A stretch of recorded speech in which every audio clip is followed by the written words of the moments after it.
This week's episode of the Good Dude, Good Dad podcast is brought to you by BioPro. Use the link down below plus code GDGD upon checkout, along with Hidden House Coffee. Go to hiddenhousecoffee.com and use code GDGD on your checkout to receive a discount. Now, enjoy the show.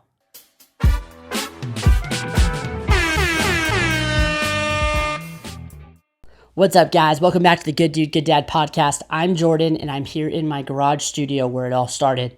But this week, we are bringing you a special episode from clips over the last couple months. This is our highlight reel episode. Ben and I absolutely love these episodes. We think that we get a ton of value from them. We hope that you get a ton of value from them. Maybe you're hearing this for the first time. Maybe this is just a refresher. But you could always go back and listen to the full episodes after this. But man, we hope you guys enjoy. We hope you learn something. And as always, be a good dude, be a good dad. So normally what we'd ask is, what does it mean to you to be a good dude, good dad? But I kind of want to tie it back into what you were saying earlier when you said, you had finished doing the dance up on stage and you guys were getting all this praise and you're like, this should be the normal. This should be the standard. So for you, what does it mean to have that standard as a dad that has girls?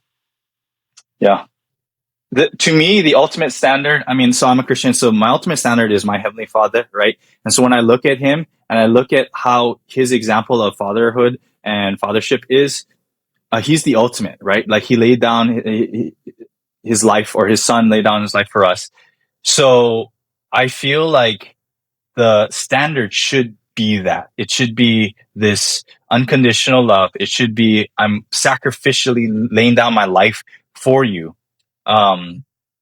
And so in context to what you're talking about, the standard is, are we living sacrificially for our daughters? Like, are we loving in a way that isn't about me? And that's one of the biggest challenges, because let's be honest, I'm selfish, you're we are all selfish. So for us to lay down ourselves, like it's just this constant daily internal battle. But if we can raise the standard to say, hey, but I'm going to choose to lay down my life. I'm going to choose to, okay, maybe I don't want to dance, but it's not about me, right? I'm going to lay down. I'm going to choose to do this. That's the standard. Okay. My daughters need this, but I'm tired. But I'm going to lay that down and I'm going to show up, right? That's all the intentionality. This doesn't make sense, but because I'm committed first to Christ and then to my daughters, I'm going to model as much as I can this love that the Father has for me, so that they can experience, one, God's love, and two, understand that it's not about dad. Like, as much as we want to make it about me, it's not about me. Like, even the proms, even this stuff, like, it's not about me. Like, and my girls know that. Like, I'm very, like, want to stand on the side, like, don't make it about me, but it's really about them or others, right? That's how God is. He's all about others and loving. And so I think the standard, unfortunately, the baseline is like, it's about us. Like, we want to take care of our own, want to look out for our own, and want to be about ourselves because we're naturally selfish and naturally sinful in that nature. However, we have to actively push against that and raise the standard and say, hey, yeah, that's naturally what's there, but I'm going to intentionally, right? Because if we're not intentional, we're just going to naturally go to what we're bent towards, which is selfishness, which is comfort, which is like about me. And we push against that actively and say, no, I'm going to be about actively, intentionally pushing against selfishness and comfort and about me to about you. And if I make it about you, then I believe that you're going to be better, served, loved, and cared for. And that's a long way to answer. The standard to me is like, obviously Christ is the biggest, the highest standard, and laying down his life. And I would, and I know you guys would too. You lay down your life for your kids. Absolutely. But it's one thing to say, I would jump in front of a train for you. And it's another thing to daily die to yourself, get over there and do the hard things when it's like, yeah, I would die for you. Yeah, that's a one-time take a bullet. And I'm sure we would do that. But what's even harder, I believe, or equally hard, is doing it every day, daily showing up, dying to yourself, reading the books, showing up, serving them. It's like, oh, but I'm tired. I've been, working all day, whatever the thing is. And so the standard is, don't just say it in theory, because I believe many dads would lay down their life. If it came down to me or my daughter, I'm going to take the bullet. Of course, we probably would do that. But do we daily lay down? That's the standard. Daily we lay down. Yeah. And if we can do that, man, I believe the world would be better. Families would be better. Marriages are going to be better because we're living these principles out, right? And I really hope that myself can continue to do that, as well as encourage other dads to live that standard. I've seen much of the world, and everything was just starting to dismantle item by item, and I didn't know why. And I just kept asking why, like, what? This sucks. Why is this happening? Everything I was touching for like 10 years was being successful. And then everything I was touching was not. It was just starting to unravel. Properties, investments, businesses, relationships were just starting to disintegrate, like at a rapid, almost domino pace. And everything kind of culminated. First week of June, I found myself on my knees. I just sold a house for $1.75 million in Vegas and was like, all right, I got some breathing room. Was in my RV in San Diego and just got awful news. We'll probably get into some of it. And I was just on my knees in the back of my RV, literally in an RV that I'm living in. And was just like, God, I cannot do this anymore. It was just like, I can't do this. I can't do this. I can't do this. Like, it felt like for a half an hour. And then I felt literally his hand on my left shoulder say it's going to be. I mean, I was snotting, just weeping uncontrollably. I just felt his hand on my shoulder say it's going to be okay. Like specifically those words, it's going to be okay. So I like gathered myself up, which I couldn't do. Gathered myself up, stood up. I went in and just sat with my kids and, had just a sense that it was going to be okay. Like this too shall pass. And then period of days later, we were talking about Steve Weatherford earlier. And, I want to say 3 days later, I texted him and was like, bro, I'm coming to Texas. I have to go to court for like a business litigation that I've been in for 2 years. It's not that fun. If you can avoid going to court, avoid going to court. So I've been in this court situation in a business for like 2 years. I haven't talked about it at all. I'm going to be very conscious of what I even say about it now. And it's all right. I've learned a lot from it. And I had to go to court in Texas. I texted Steve. I was like, bro, I'm coming to the Frisco area. Where do you live? And he goes, I'm in Frisco. Come to men's prayer tomorrow. Or when you're here, come to men's prayer. So long story short, I get to Texas, fly in the DFW on points because used to have money. Now I don't have any money anymore. I fly there on points to go to court. I'm going to stay at a Marriott on points. And I take an Uber because a friend of mine gave me some Uber credit, literally sent me an Uber gift card so I could get around. And I went and stayed at like a Fairfield Inn that night in Frisco. Went to church 11:32 at 5:15 in the morning, which is not a thing I do. That's not something that was a part of my daily life. I show up at like 5:15. He's there wearing probably a jersey like this and fired up. There's like 50 dudes in the room. And I just felt differently. I just was like, bro, I've never been in a room with 50 men, like dudes. There's like 2 or 3 Dallas Cowboys in there. He's a former NFL guy, fit guys, like men. And I was like, bro, I'm a turd. Like, I'm a tiny little boy in this room. There's a grown man playing acoustic guitar. They're singing worship. Their hands are raised. And then Steve's like, all right, Rutherford, start us off. And I'm like, what? And he has me stand up and go first and just tell my story, who I am, and a burden I'm laying at Jesus' feet. Bro, I have no idea what's going to happen that day. So I stand up. It's now 5:45 in the morning, and I just couldn't speak. I'm snotting all over myself. My fiance had just moved out that week. My business was gone. My friends were gone. My fans were gone. My followers were gone. Everything I thought that mattered in my life was gone, but I was getting ready to have a radical encounter with the Holy Spirit. And like he knew it. He was laughing, smiling. He already knew it. Like he could see it.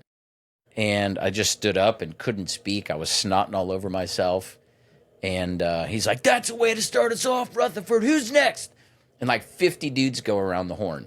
And they just start telling their burdens. Like, one thing he said, I'll never forget. He goes, if you want to build walls, talk about your strengths, which I'm good at. I've done that my whole life.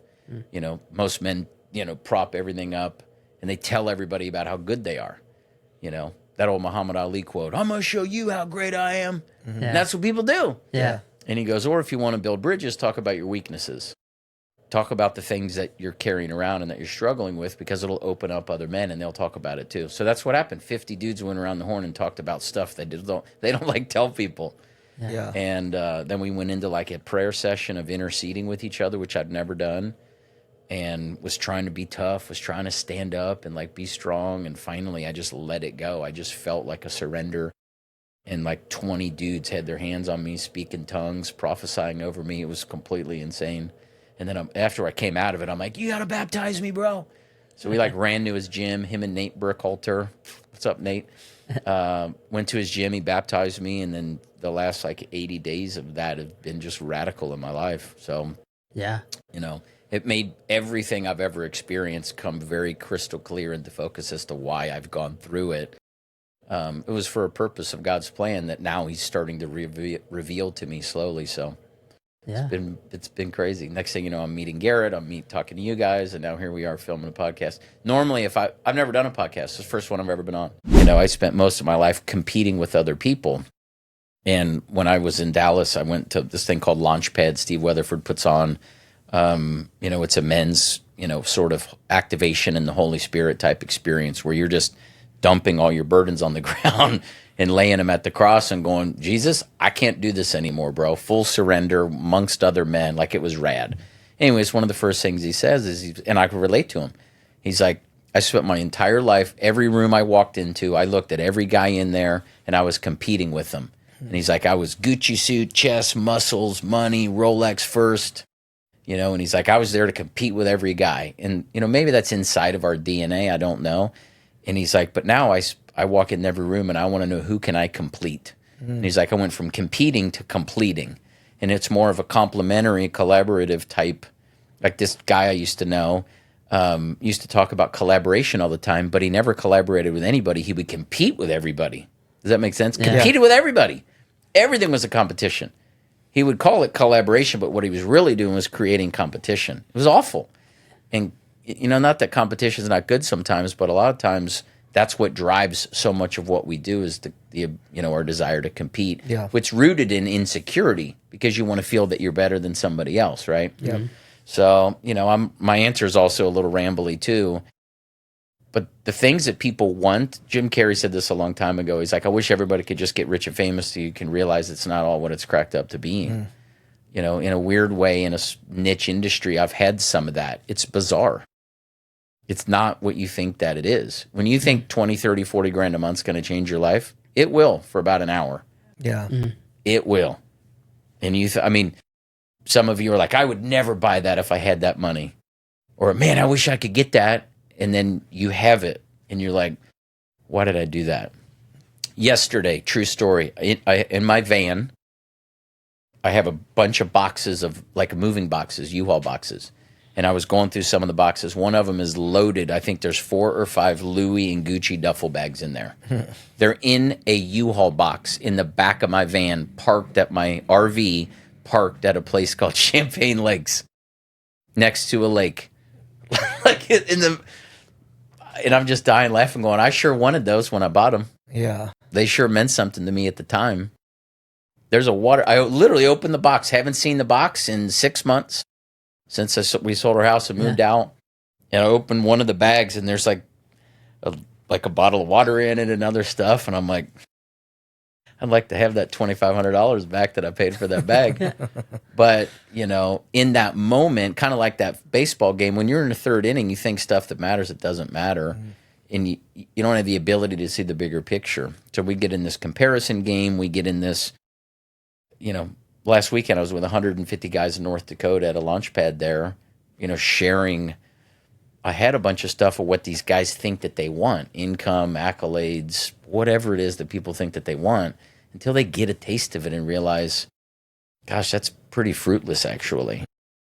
You know, I probably speaks to some of what you were saying, but it's a long game, you know, and we're in such a hurry. I don't know why, like, the world today is in such a hurry. I don't recall the Bible telling you to run. Yeah. Like, I don't recall telling you to, you know, get after it, fire it up, let's go. My recollection is like, sit and wait and be patient. And that's not a virtue most men have nowadays. You know, the world is, I mean, I've listened to now probably 250 men in the last 3 months come into a room and just feel so weighted down, self-inflicted, inflicted by their spouse, their work, society, social media, with so much boulders on their shoulders. They don't have a prayer at actually fulfilling the weight of what's on them. Yeah. You know, and it's sad because, frankly, until they have an encounter with God and he lets them know, bro, I'll carry it. I've already carried it. I already paid that price. You don't have to lug that bill around. I think of it as like a bill, like an invoice. You got an invoice on your shoulder. You can't pay, bro. You don't have the scratch to pay that invoice, but he already paid the tab. It's already done. Yeah. Does that make sense? Like, he physically paid the tab already. Yeah. So I didn't feel that until I physically let it go. And I was forced to do it. Yeah. I wasn't doing it. So when Steve invited me to go to this event called Emerge at Awaken Church, bro, I made $250,000 that month. You think I was interested in going and lay my burdens down at Jesus' feet? No. I was making $10,000 a day. Yeah. I wasn't open at all. As soon as I was making $0 a day, I'm like, he tried to get me at that time, and I wasn't interested. Trying to balance like all that stress, I couldn't do it, man. And I popped, and so I had to go back on, which I tried it. It didn't work, and I'm like, all right, dude, I accept it. This is what I got to do. And it's not like a bunch of shit. It's like I take Zoloft, 50 milligrams, nothing, right? Like there's people on a ton of stuff that doctors prescribe, and it sucks. And yeah, nobody wants to be on it. But when I was going through it, like when I called you guys, dude, just listening to your podcast, like I sat in just listening, like I can't control how my mind is, or like I just was crying in there for like 2 hours, and I don't even know why. Because you guys were talking about something positive. Like I was listening to a song that was and it just made me want to cry. Like, and then that leads to like anxiety, and my anxiety was through the roof. And like how I did, and it's not who I am either, right? Like you guys know me. I'm outgoing. It's not, and when I'm in it, I'm like, this isn't me. You know, there are people who choose to want to be sad and miserable, and they live in their sorrow and victim, all that. That's not who I am. So it's even more difficult.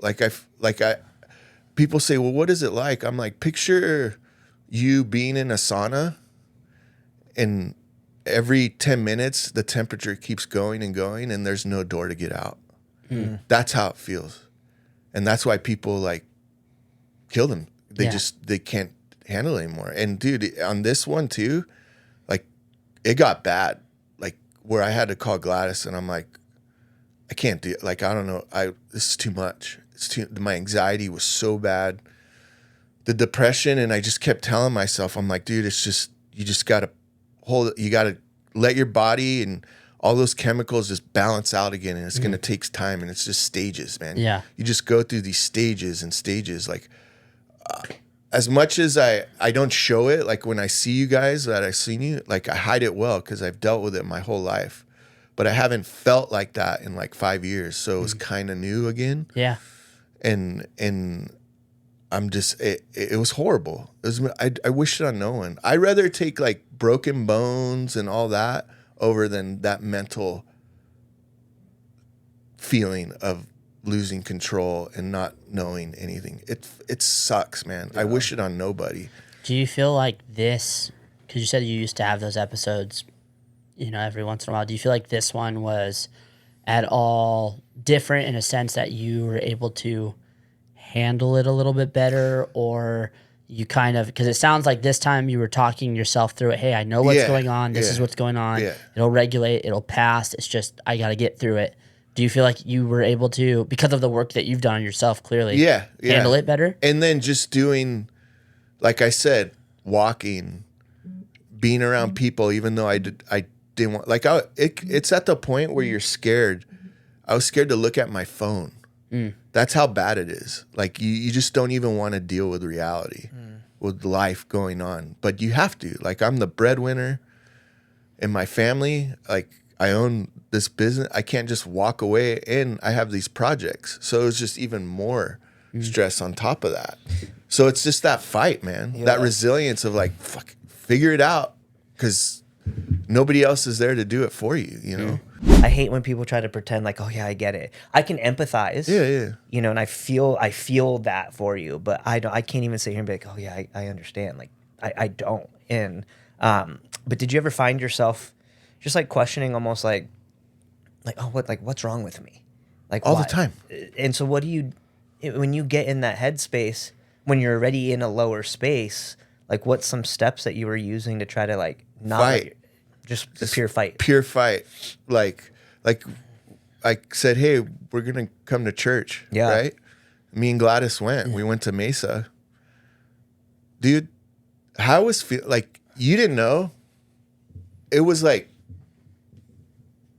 clawing me being there. Not I in can a see that, negative way, in the way of like, it was too much. It was too, like,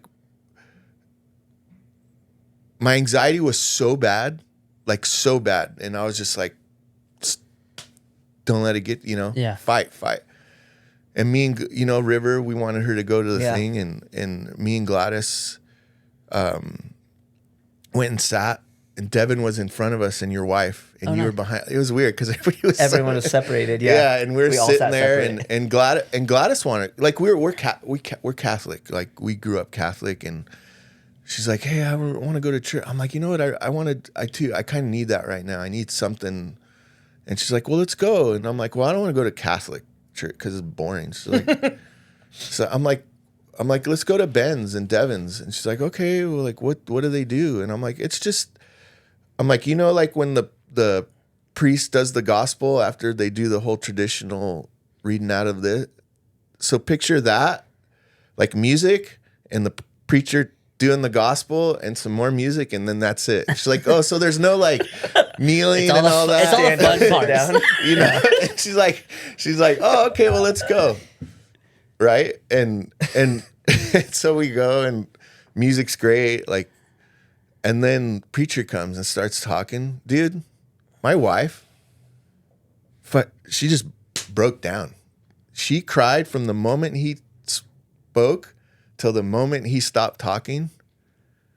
And I didn't know she needed it more than I did. Mm-hmm. Right? Just hearing that. And she's like, I don't know what it is, but I needed that. Like, I needed to hear that. Yeah. I needed to hear that. To the point where she was so emotional. She didn't understand why people kept coming up to her when we first got there saying hi. Like, how she's just not used to that. Yeah. She's like, why are they doing that? I'm like, this church.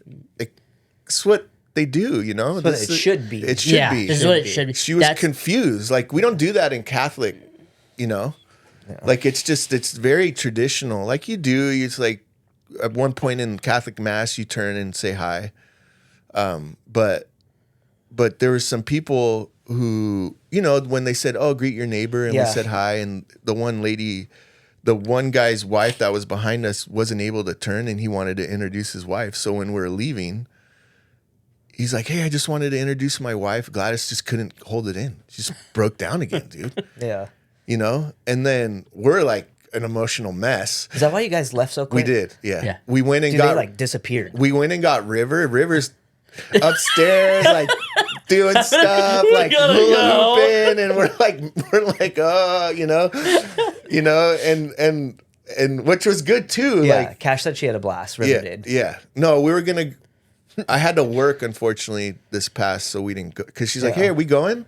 I'm like, babe, I'm on deadline. Like, they're picking these things up on Wednesday, and I need another week to finish them. So it's probably just, that age range is the most formidable age in your life. Yeah. That's why I've always loved young adult ministry. Mm-hmm. It's the most condensed season of life change that happens. You are studying and you have your degree. You probably will enter the workforce, find your career. Hopefully you find your spouse in this, season. There's just a lot of like really rapid life. You become adult for the first time. You make some of life's biggest decisions all in this like really short window. It makes for a really great opportunity, I think, to have an impact on someone's life. Mm-hmm. We've taught our leaders for a long time, like faith can be won early on in junior high and high school, but I've seen how faith is lost in college. More often than not. Yeah. Like, especially now. That's right. Yeah. Yeah. And that's not just because young people are persuaded out of it, but I think they're really confronted with the first time of, what do I believe? I've maybe experienced this in tradition. My parents have told me about this. I've kind of been raised in a certain environment, but the moment I break free from that, I have to decide, who do I want to be? And what do I really believe? And I think that's where these moments are really crucial. And so that's where I think we've sort of understood our mission, and what we're trying to do at Vanguard is, to walk students through this season of really radical life change, and that they can point to this season to say, yeah, it was at that place at that time where, like my own journey, I can point to these milestone moments where it was at that moment I gave my life to Jesus. This moment I was called to ministry. This moment something really changed for me. The same is true. I think I believe in moments. I believe in, what can happen in spaces like that. And so it's been a lot of fun. Yeah, dude, I never thought of it that way. I mean, I've thought of it, but not the way you just like put it. I mean, think of like that age range, like just basically graduation of high school to, I don't know, let's even just round up and say like 25 to 27. Yep. Right. So basically 18 to 27. Maybe we'll go 25 because that's the car rental age. So we'll go 18 to 25. I said 25. But even just in my own life, now that I was like replaying my life as you were saying that, I was like, the military guys, right? Like you do this thing, and I just said earlier in the pod, but like God used me in so many different ways. Yeah. And then I get out to just become this, for lack of a better word, a-hole of a human being for what seemed like a lifetime for me. It was 3 years, but I went from 18 to 22 being this one thing, taught this one thing, being used for God's like kingdom in this way. And then I come home and just had this radical shift of like, wait, I'm 22. We already started Hidden House. I'm supposed to have it all put together, but man, I'm like, I don't know what's going on with myself. Yeah. And it was kind of like that reverse side where, I went towards the alcohol and all that stuff. And through that, I never stopped going to church, which is the funny part about my story is, my parents did such a good job that instilling us growing up that like, you always go to church. Sure. And so I'm thankful for that. I mean, was it right or was it wrong in the amount that I did that? I don't know. But anyways, like I don't want to take so much time up, but basically like that is such a formidable age. And I never thought about it that way. Yeah, that's right. Mine came a little later. I was just thinking, as you were saying that, I was thinking about this. Because my wife and I have talked about this a couple of times. My 22 to 25 felt like it took 10 years. And I was like, it just felt like it was just the craziest. It just felt like 10 years because there was just so much going on, so much bad, so much good, so much change, so much just all over the place. And then I looked from 25 to 35, which is, when I am now. And I'm like, it feels like a year and a half. And I'm like, how did those... Crazy. But it's like you said, those are all your formative, like... I had a lot of decisions between 19 and 22, but between 22 and 25 is when I went through like the majority of my just craziness of my life. And I'm like, it felt like 10 years and it was like 3 years. And now the last 10 years feels like 3 years. And I'm like, how is that? Yeah, it's because it was like, that's that giant growing pain process of it's honestly when I needed somebody in my life the most, which is exactly what you're doing is like those formative years when someone needs that guidance. I think, I was thinking about this on my way over, is that there's this sort of ancient wisdom, and you can think maybe what you want about the Bible, but for me, it's been incredibly helpful that there's this idea that there's many teachers, but few fathers. And I think the difference for me, as I've understood it, is that teachers instruct, but fathers impart. And I think that's what makes a good dad is, what are you imparting? What's left after you're gone? Giving yourself away. It's more than just teaching you. Obviously, I think I would hope that for my kids, they learn what they need to learn.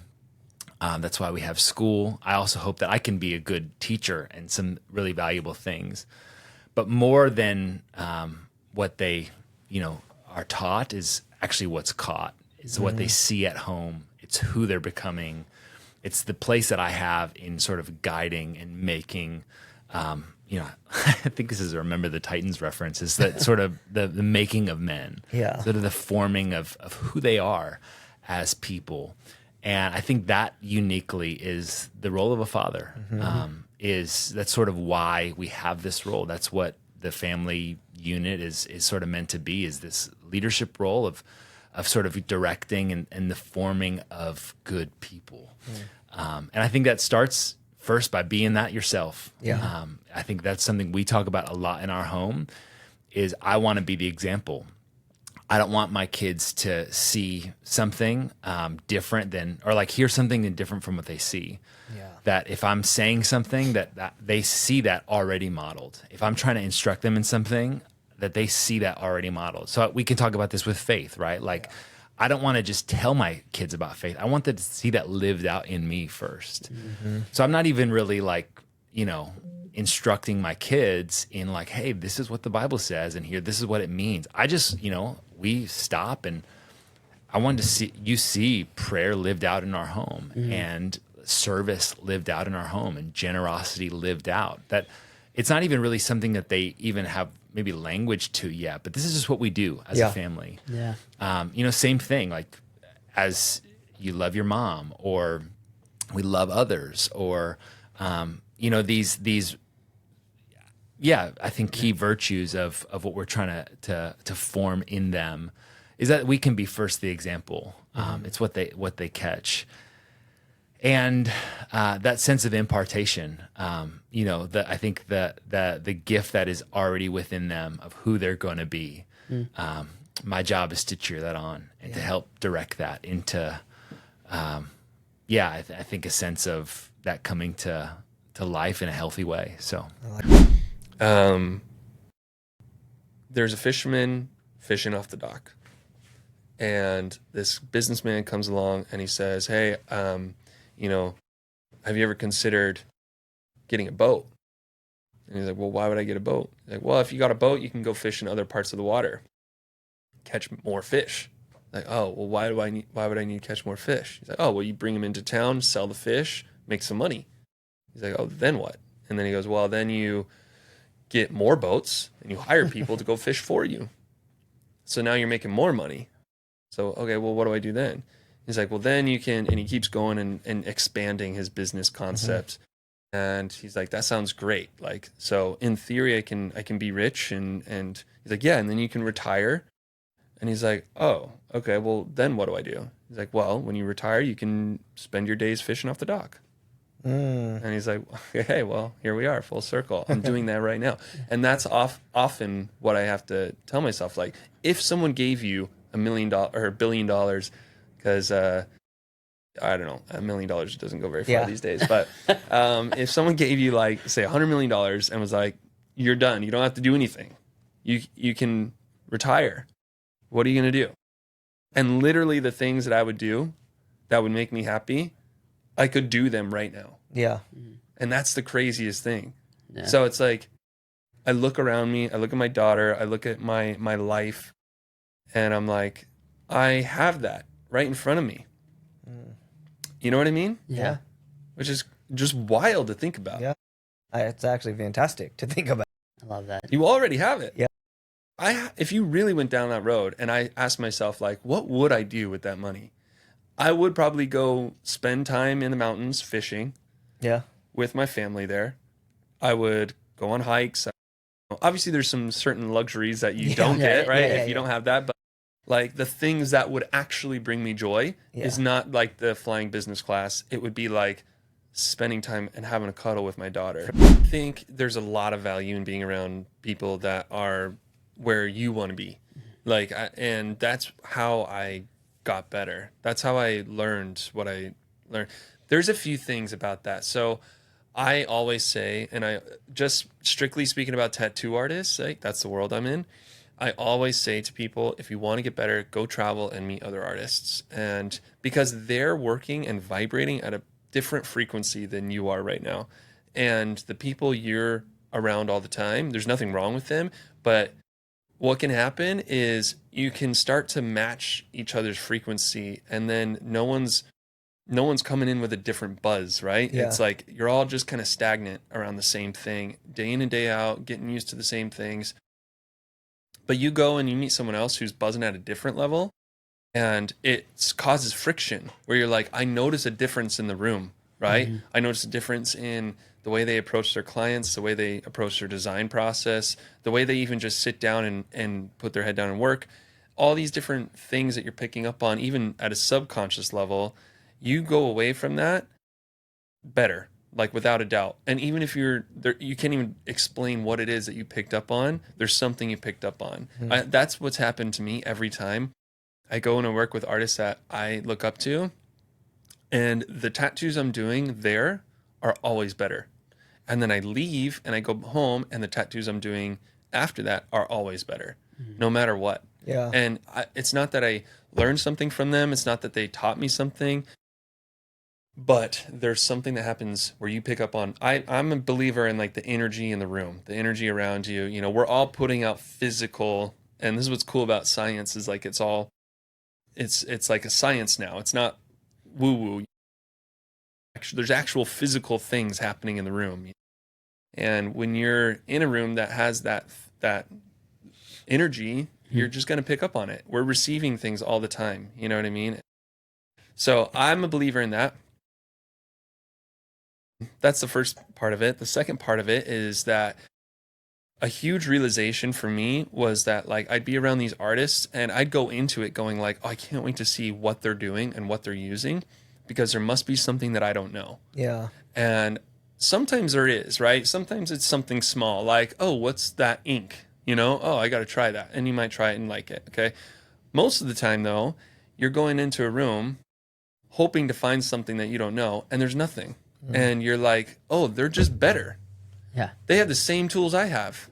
There's no secret sauce. There's no secret recipe. They're using the same stuff. They're just better than me. And it's kind of a defeating feeling, but it's also inspiring, because you're like, okay, now I know that I'm not missing something. I can actually accomplish that with the tools I have, which is really exciting, because now it's up to you. Yeah. You know what I mean? You're not missing anything. So that happens a lot too, or that happened to me a lot when I was like going and meeting these people, and realizing that like we're all the same, and it's literally just about like getting better. But one thing that I feel like I'm just called to say right now is anyone who's out there struggling, please ask for help. It's one thing that I wish I would have done. I hid it from everyone.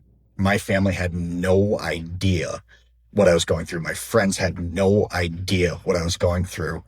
And before I went through that depression and that suicide attempt, I thought that suicide was the most selfish thing in the world. I didn't understand it. And I can tell you, and I've had this conversation with family members now and explaining, if you haven't felt it, you don't understand it. I knew I shouldn't be feeling like that. I knew, like, I had so much hate for myself, and I had so much hate just in general. And it's because I didn't have Christ in my heart. And to some extent, the person that I was being, I still don't like that guy. I wasn't completely wrong in hating that version of myself. But taking your own life is never the answer. And I wish I would have reached out and told people like I'm struggling. And I think people kind of knew I wasn't doing well, but they had no idea.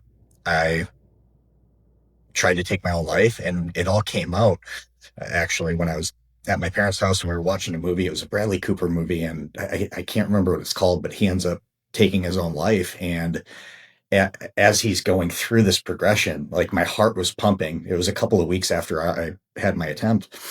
And as I'm watching this, I'm like, is he going to kill himself? And like, I was sweating. My heart was pumping. I feel like I could hear and he ends up, taking his own life. I think he hangs himself. And I like snapped. I started crying, and I was like, why are we watching this movie? Like I started cursing, and like I'm sitting there with my parents, and they're like, what's going on? And I broke down. I cried. I told them everything. And that's really when I started my road to recovery, because I finally let it out. If you have a problem, first step is admitting it. And I finally talked about it. But it took a long time for me to really feel that weight lifted. And I remember that moment. I was actually out in Virginia Beach. I was working with Dom Rosso, who's a former DevGru guy, former SEAL Team 6 guy. And we're working together, and I was helping with this fitness program, and we're doing a lot of combatives training and working with clients and going to the range, doing all this stuff. And he asked me one day if he was going to go to the church and go to confession with his dad and his oldest son. And he asked me if I wanted to go. And I was like, Yes. And I went to confession for the first time in well over a decade. And I went in there, talked to the priest, and I said everything. My voice was shaking. I was crying. And after I got out of confession, I went to the pew to do my penance, and Dom kind of, tapped me on the shoulder, and he handed me his rosary. It's a tactical warrior rosary. And I was like, oh, that's awesome. He's like, no, that's yours. And he gave me that.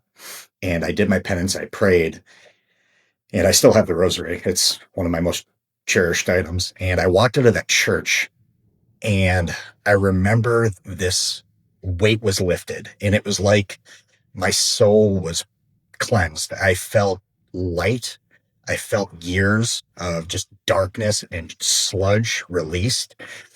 I felt bright. I just felt the grace of God. And that was the moment where I was like, thank you, Lord. And his dad actually gave me, I never really told anyone this but my wife. His dad gave me this cross that I keep in my pocket every day, and it's a reminder to carry your cross. We all have a cross to carry, and Christ said, if you want to follow me, pick up your cross. And Dom I'm sure he has no idea I carry this thing with me every day. I carry my rosary with me in my backpack every day, but it's a reminder. And I was holding it here. I prayed before coming on here, Lord, just help as many people as possible. Help your word come through my mouth. And I know that was a really long answer, but that's because it's been a long journey. It's been a very long journey, and I'm still walking it. Yeah. Well, and you said something that, really stuck out, where, thinking about your Marine buddies who took their own life, like, oh, you're so selfish, you're doing all these things, which is exactly what I told you. Like, that's how I felt before I went through it. And from someone who has been in that point, and the devil is crafty, and he literally made me feel like I went through everyone in my life, my brother, my dad, my niece. I thought, and he tricked me to think that they would be better off without me. Yeah. And I know that you mentioned that scene that went on in your head, and it was only a second, but you saw it all play out. I went through everyone in my life, and I thought they would be better off with me. The only person who I didn't was my mom. And when I actually went to take my own life, when I put my gun to my head, I said, I'm sorry. And there's a picture of my mom in my head. Like, I can see it clear as day. I saw her. I said, I'm sorry. And then I pulled the trigger. And so yes, it is selfish to do that. But from where I was at, I was so messed up on just in the darkness, and from drugs, Adderall and alcohol, that I thought the world would be better off without me. I thought everyone who was close to me would be better off without me, which is insane. I would never have met my wife. We wouldn't have our daughter right now. And while we're talking about this, something crazy about my daughter, she was born 6 weeks early. And thankfully, when we were going through this very stressful thing, I had God, I had faith. I knew that God's plan was greater than my own. And so I was comforted. And as I'm wondering why this happened, I left the hospital with my dad, who was in town, to grab lunch for, my wife and my mom and all of us. And my dad said, do you know what today is? The day she was born. And I said, no. And he said, National Suicide Awareness and Prevention Day. Oh, shoot. And I was like, I teared up, and I was like, yeah, I wouldn't have my daughter. And tearing up now, it's got me, dang it. Our God is so good. God is so good. And thinking about that, and I am just grateful to be where I am, grateful for my family that I have. The friends that I have are absolutely incredible. And I will tell people, surround yourself with good men, with good people, with people who you look up to. If you're the smartest guy in the room and the best looking guy and you have the most money, you're in the wrong room. I walk with absolute giants who I am humbled to call friends, who have done amazing things, who are much smarter than me, have more money than me. Surround yourself with good people. And I think that focus on being that best version of yourself. And a simple tool that I use to be, I always say 1% better every day. Something that I use is ask yourself what you want out of life. What would be your ideal life? And then ask yourself, what would that person have to do every day? Write it down. Okay, he'd have to wake up at 5 a.m. He'd have to work out every day. He'd have to stop eating junk food. Write down whatever it is, and then go do it. Mm-hmm. It's that simple. I'm not saying it's going to be easy, but it is very simple when you write out your plan, when you write out your goals, and adapt. Be willing to adapt, because life is going to throw a lot of stuff at you, and you just have to keep showing up.